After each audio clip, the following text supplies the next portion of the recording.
les meilleurs OST de l'histoire des animés. Là, j'ai envie de vous parler des OST qui m'ont le plus marqué dans ma vie. Et je vais vous mettre en parallèle la meilleure scène dans laquelle l'OST est apparu. Bref, c'est parti. S'il y a bien un animé où les OST sont parfaits, c'est bien sûr Hunter x Hunter. Et j'aurais pu citer n'importe quel OST, mais le meilleur OST le plus épique et celui qui marque un tourment dans l'animé, c'est bien sûr Kingdom of Predators. Et je me souviens que la scène qui m'a le plus choqué avec cet OST, c'est bien sûr le flashback où on nous raconte la fameuse histoire de Jairo.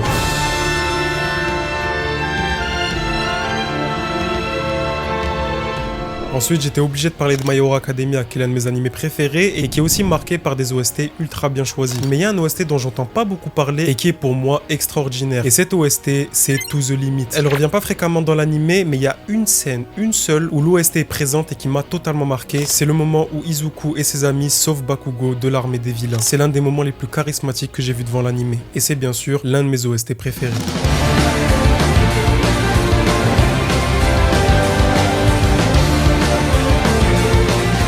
Bon, j'étais obligé de parler de One Piece. On a beau critiquer l'animé, ce qui est sûr c'est que la bande son est ultra bien travaillée. Et il y a un OST qui est bien sûr le plus iconique de la série et qui est ultra représentatif de l'univers de One Piece, c'est bien sûr To The Grand Line. C'est simple, pour moi, la Toei Animation doit absolument utiliser cet OST pour le moment où Luffy trouvera le One Piece. Et s'il y a bien une scène qui m'a énormément marqué avec cet OST, c'est bien sûr la fin de la guerre de Marineford où Sengoku annonce la fin de la guerre. Bref, c'est l'un des OST les plus épiques et les plus incroyables que j'ai écouté de toute ma vie.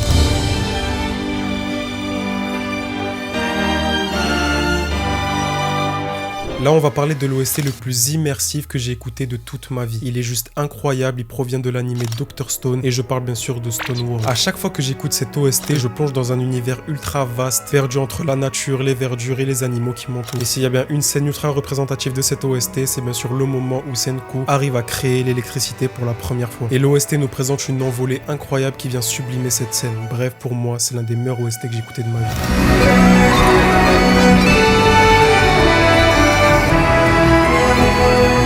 Et en dernier, on va parler de l'anime qui a les meilleurs OST pour moi, et je pense que vous me voyez venir, on parle bien sûr de Bleach. Bleach a énormément d'OST qui ont marqué l'anime, mais le meilleur OST de l'anime et qui est mon OST préféré de la Japanimation, c'est bien sûr Nube Negra. Et comment parler de cette OST sans citer la scène qui est propre à cette musique incroyable, l'introduction de Grimmjow pour l'arc du Wikomundo, qui est l'une des introductions les plus charismatiques et les plus folles, et c'est grâce à cette scène que Nube Negra est bien sûr mon OST préféré dans les animés.